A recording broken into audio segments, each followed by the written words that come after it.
નમસ્કાર, આપ જોઈ રહ્યા છો જેકે ગુજરાતી. વાત કરું સાબરકાંઠા તેમજ અરવલ્લી જિલ્લાની જીવાદોરી સમાન સાબર ડેરી દ્વારા છેલ્લા કેટલાય સમયથી ચેરમેન તેમજ વાઇસ ચેરમેનની ચૂંટણી પૂરી ન થતા લાખો પશુપાલકો માટેનો દૂધનો વાર્ષિક ભાવ વધારો હજુ પણ અટકી ગયો છે. ત્યારે આજે સાબર ડેરી દ્વારા ઇતિહાસમાં પહેલીવાર વધારાની ખાસ સાધારણ સભા બોલાવી છે તેમજ ચેરમેનોની હાજરીમાં દૂધ વધારો જાહેર કરવાનો નિર્ણય કરાયો છે, જેથી આગામી સમયમાં દિન પ્રતિદિન વધારો થતા પશુપાલકોમાં રોષ ફાટી નીકળ્યો છે. સાબરકાંઠા તેમજ અરવલ્લી જિલ્લા માટે સાબર ડેરી એ આર્થિક સદ્ધરતાનું મહત્વનું પરિબળ છે. જોકે બંને જિલ્લામાં વસતા 3.5 લાખથી વધારે પશુપાલકો માટે વાર્ષિક દૂધનો ભાવ ફેર એક સાથે યોગ્ય સમયે મળે તે માટે કેટલીક વાર રજૂઆતો થઈ ચૂકી છે. ત્યારે હજુ સુધી સાબર ડેરીના નિયામક મંડળના ચેરમેન વાઇસ ચેરમેનની ચૂંટણી ન યોજાતા આખરે આજે નિયામક મંડળ દ્વારા આગામી 31 તારીખે વધારાની ખાસ સાધારણ સભા બોલાવાઈ છે, જેમાં પશુપાલકો સહિત 1200 થી વધારે દૂધ મંડળીઓના ચેરમેનોની હાજરીમાં જ વાર્ષિક ભાવ ફેર રજૂ કરવાનું પ્રદાન કરાયું છે. જોકે પશુપાલકો આ મામલે છેલ્લા કેટલાય સમયથી લેખિત તેમજ મૌખિક રજૂઆતો કરી ચૂક્યા છે. ત્યારે આગામી 31 તારીખે સાબરકાંઠા તેમજ અરવલ્લી જિલ્લાના 3.5 લાખથી વધારે પશુપાલકો માટે મહત્વનો દિવસ સાબિત થાય તેમ છે.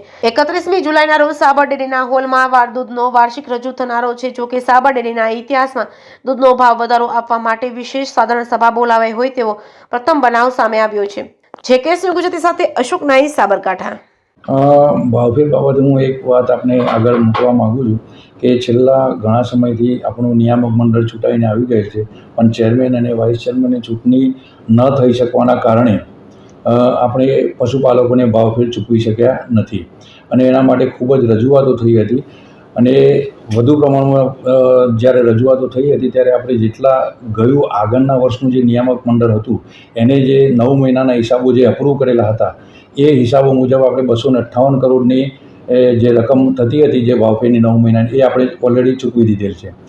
હવે તેના પછી પણ જે દૂધ ઉત્પાદકો પશુપાલકોમાં હજુ પણ એવું હતું કે ભાઈ અમારી પૂરેપૂરી રકમ ચૂકવી દો, તો એ અનુસંધાનમાં છેલ્લા અઠવાડિયાની અંદર આપણા માજી ધારાસભ્ય શ્રી જસુભાઈ પટેલ, હાલના બાયડના ધારાસભ્ય ધવલસિંહ, બીજા અન્ય આગેવાનો જિલ્લાના તેમજ 1200 જેટલી દૂધ મંડળીઓ કે એમને પણ મને પત્ર લખી અને જાણ કરેલ છે કે ભાઈ આપ કોઈપણ રીતે આનો નિકાલ લાવો.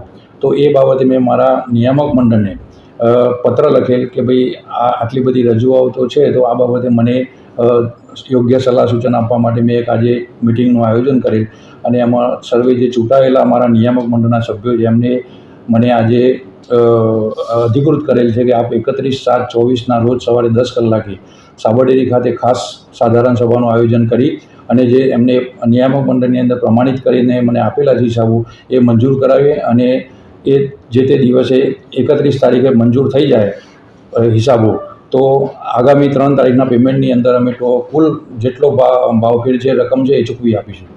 31 તારીખે જે મળનાર સાધારણ સભા છે તેની અંદર કેવા પ્રકારના નિર્ણયો લેવામાં આવશે?